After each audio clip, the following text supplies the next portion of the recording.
These are the 10 biggest lost mansions in America, starting from the smallest and going all the way to the largest.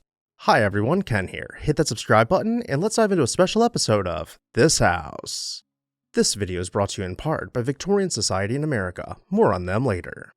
We begin in Glen Cove on the North Shore of Long Island with Pembroke, 60,000 square feet of pure Gold Coast fantasy. Pembroke was built between 1914 and 1916 for Captain Joseph Raphael de la Mar, a Dutch-born sailor who dove for shipwrecks before striking it rich in western gold and silver mining. His architect was C.P.H. Gilbert, the same man behind de la Mar's Manhattan Mansion, which still stands today as the Polish consulate. The house itself was an eclectic blend of styles, long and low across a terraced waterfront site, but nobody remembers Pembroke for its facade.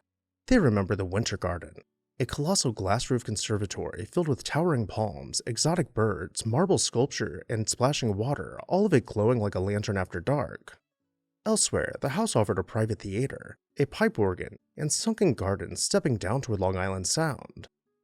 De la Mar barely got to enjoy any of it, passing away in 1918, scarcely 2 years after the place was finished.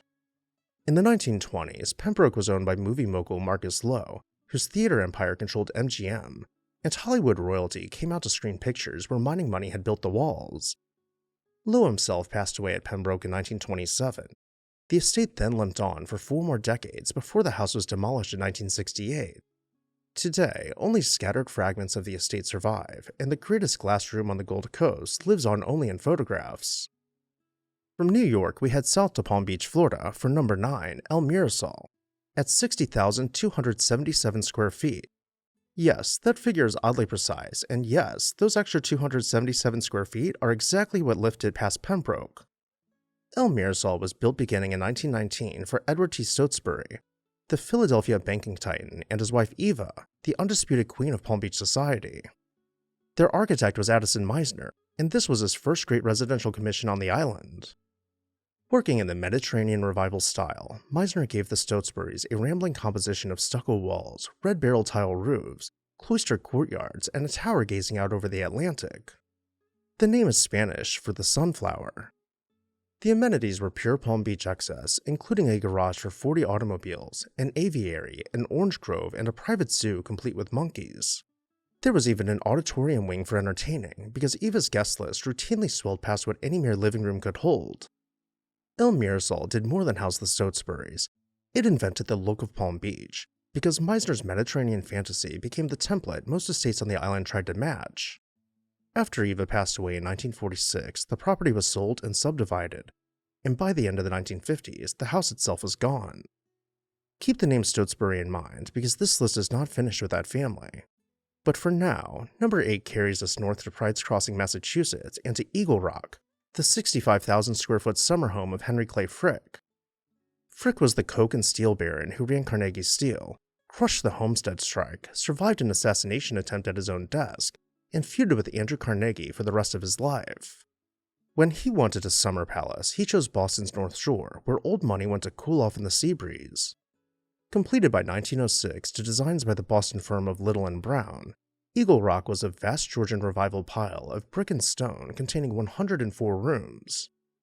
The house crowned a rise above Massachusetts Bay with terraces and formal gardens spilling toward the water. He filled his houses with old master paintings and canvases that would later hang in the Frick collection in New York. Frick passed away in 1919, and his widow Adelaide used Eagle Rock until her own passing in 1931. After that, the great house mostly sat closed, too big to use and too expensive to run. In 1969, the Frick's daughter Helen, facing crushing taxes and no realistic future for the place, ordered it demolished. One of New England's largest houses was reduced to open lawn, and today it survives only in photographs and memory. Number 7 returns us to Long Island for Envato, 72,000 square feet of Tudor splendor in Manhasset. Envato was built between 1916 and 1920 for Nicholas Brady, a utilities financier, and his wife Genevieve, and its name is Gaelic for Long Island. Philadelphia architect John Torrey Wyndham designed it in the Elizabethan Tudor manner, all carved limestone, leaded glass, clustered chimneys, and gables marching along a facade that seemed to go on forever.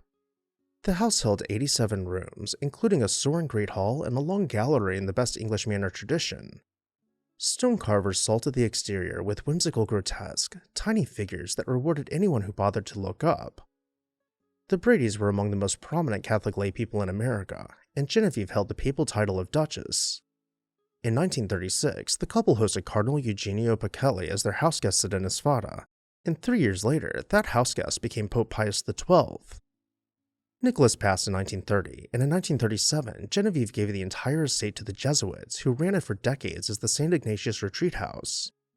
For roughly 75 years, the Great House survived intact while its Gold Coast neighbors fell one by one. Then, in 2013, the Jesuits sold the property to developers, and despite a loud preservation fight, the demolition crews arrived that December.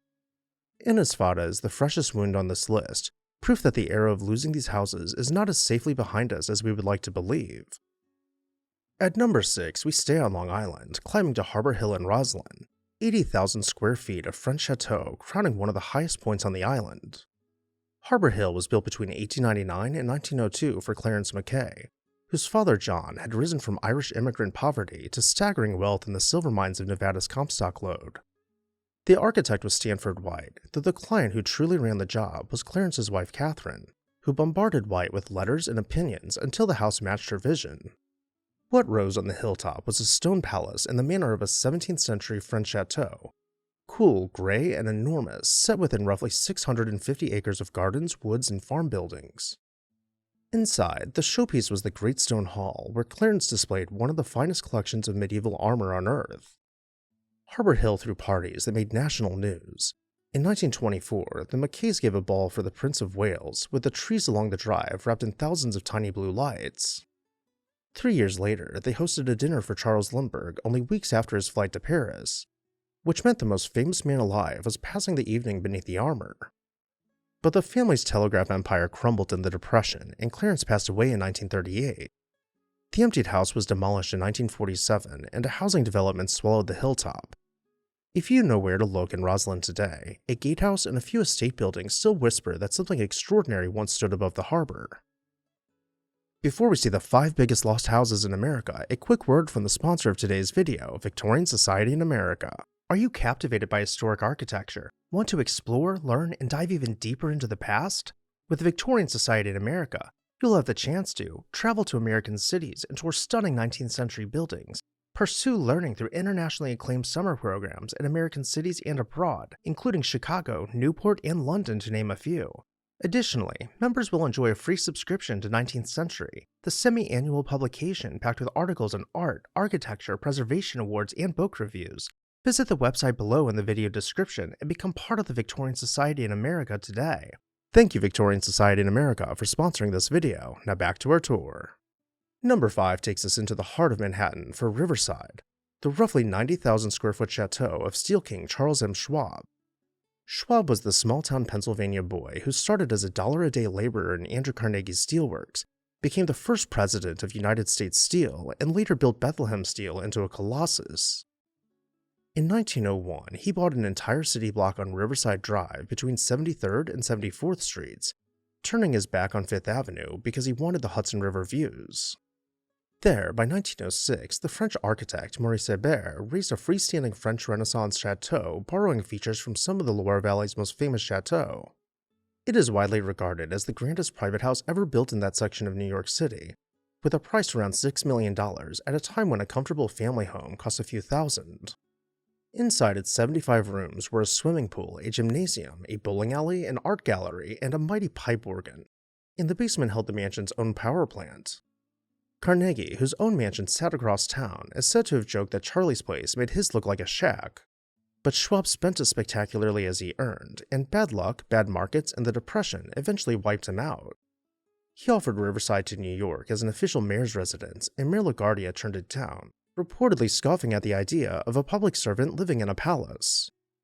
Schwab passed away in 1939, deeply in debt. Riverside was demolished in 1948, and an apartment building called Schwab House now fills the block. Before we climb any higher, a word of honesty. The next 3 houses were never measured down to the square inch, and every serious estimate lands all 3 at roughly 100,000 square feet. Consider them a functional 3-way tie for a second place, with the order that follows being a personal judgment call rather than a final verdict. Number 4 brings us to Fifth Avenue and the house New York loved to hate, the William Andrews Clark Mansion at 77th Street, known almost from the start as Clark's Folly. Clark was a Montana copper king and one of the richest men on the planet, with a reputation so oily that Mark Twain publicly savaged him as a disgrace to the American nation. He was also a United States Senator, though his first election was so soaked in bribery that he was forced to give up his seat. Beginning in 1897, Clark set out to build the most magnificent house in America, hiring the firm of Lord, Hewlett, and Hull. 14 years and roughly $7 million later, the Beaux-Arts behemoth finally opened in 1911 with 121 rooms, 31 bathrooms, and 4 art galleries. It also had Turkish baths, a swimming pool, a tower rising 9 extra tall stories, and its own underground rail spur so that coal could be delivered without a single cart crossing the sidewalk. Clark bought a bronze foundry to cast his fittings and a quarry to cut his stone, because apparently, at a certain point, merely paying for things stops being satisfying. Critics called the result vulgar, overloaded, and absurd, and the nickname Clark's Folly stuck like tar. Clark lived there with his much younger second wife and their daughters, one of whom, Huguette, would grow up to become the most famous recluse in American history. He died in 1925, and because nobody on Earth wanted the place, it was sold and demolished in 1927, barely 16 years after completion. One gilded 18th century French salon was rescued for a museum collection, a single shining room saved out of 121. Number 3 stood nearby at 5th Avenue and 57th Street, and by most reckonings, it was the largest private house ever built in an American city, the Cornelius Vanderbilt II mansion. Cornelius was the favorite grandson of the old Commodore, a disciplined and devout heir who ran the New York Central Railroad and gave money away as seriously as he made it. His house began in 1883 as an already enormous chateau designed by George B. Post, and then in the early 1890s, Cornelius did something wonderful and slightly unhinged. He roughly doubled its size. By 1894, the expanded mansion stretched along 5th Avenue all the way from 57th to 58th Street, a red brick and limestone French Renaissance fantasy inspired by the Chateau of the Loire, with something like 130 rooms inside. The finest artists of the American Renaissance shaped its interiors, including figures by the likes of John Lafarge. Guests arrived through a porte-cochere, passed into a vast entrance hall, and could wander from a Moorish smoking room to a ballroom built for the crowned heads that Alice Vanderbilt loved to entertain. Cornelius suffered a stroke in 1896, one his family blamed partly on a bitter feud over his son's marriage, and he passed in 1899 at just 55 years old. Alice stayed on for nearly 3 more decades, rattling around the enormous house as the neighborhood turned to commerce all around her. In 1926, she finally sold, and the great chateau came down to make way for the Bergdorf Goodman department store. Pieces of it escaped the wreckers, and they are worth hunting for. The grand entrance gates now welcome visitors to the Conservatory Garden in Central Park, and a magnificent mantelpiece rests in the Metropolitan Museum of Art, souvenirs of a house too big for even New York to keep.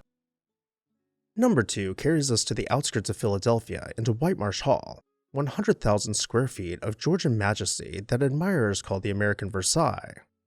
And here is Eva Stotesbury again, the only person to appear twice on this list, because after wintering at El Mirasol, she needed somewhere suitably grand for the rest of the year. Her husband Edward, senior partner of Drexel & Company and a partner of J.P. Morgan, hired Horst Trumbauer to build it between 1916 and 1921 on 300 acres in Winmore, Pennsylvania. The finished house held 147 rooms across 6 levels, 3 above ground and 3 below, wrapped in a serene Palladian shell of limestone. The French designer Jacques Robert surrounded it with formal gardens, fountains, and radiating alleys that genuinely earned the Versailles comparison. Below stairs, Whitemarsh Hall ran like a small town, with its own bakery, barbershop, refrigeration plant, and telephone switchboard, and a combined full-time staff of well over 70 people between the house and the grounds. Henry Ford, after a visit, is said to have remarked that it was a great experience to see how the rich live. During the Second World War, the house performed one final act of quiet heroism, secretly sheltering hundreds of masterpieces from the Metropolitan Museum of Art in case New York came under attack. Edward passed away in 1938, and Eva could not carry the cost alone, and by the mid-1940s, the house had been emptied and sold. It stood abandoned, stripped and covered in graffiti, a ruin that haunted everyone who saw it until demolition finally came in 1980. A few columns and garden fragments still stand among the suburban houses built on the site, classical bones rising from the lawns of an ordinary neighborhood. And so we arrive at number 1, the largest of them all, Shadowbrook, with conservative estimates placing it at 120,000 square feet and the most liberal placing it as high as 170,000 square feet. This would make it the second largest house ever built in America, and it once towered above Stockbridge Bull in the Berkshire Hills of Massachusetts. Shadowbrook was completed in 1893 for Anson Phelps Stokes, a banker and heir to a great mercantile and mining fortune, and designed by the architect H. Neil Wilson. Wilson worked in the Tudor Revival style, stretching stone, timber, and gables along the hillside until the house was reportedly the largest private residence in America, a crown it wore until Biltmore was completed 2 years later. The family's time there was short because Anson lost a leg in a riding accident a few years after moving in, and the family drifted away from the Berkshires. In 1917, Shadowbrook found its most famous owner when Andrew Carnegie, elderly and cut off from his beloved Scotland by the First World War, bought it as a stand-in for his castle.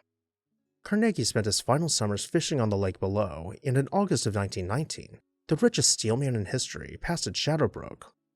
In 1922, his widow sold the estate to the Jesuits, who filled the enormous house with young men studying for the priesthood. Then, on a March night in 1956, a boiler exploded and fire tore through the building, burning the largest of America's lost mansions to the ground. 9 of these giants fell to the wrecking ball and only 1 to flame, which means the greatest threat to a great American house was never a fire, lightning, or time. It was us, armed with tax bills, changing fashions, and a shrug. The least we can do now is remember them. And with that, I'll turn it over to you. Which of these lost mansions was your favorite? Let me know down below in the comments section. I'd also like to say a huge thank you to Victorian Society in America for sponsoring this video. Check out the link in the video description to find out how you can get involved today. As always, thank you all for watching, and I'll see you next time on This House.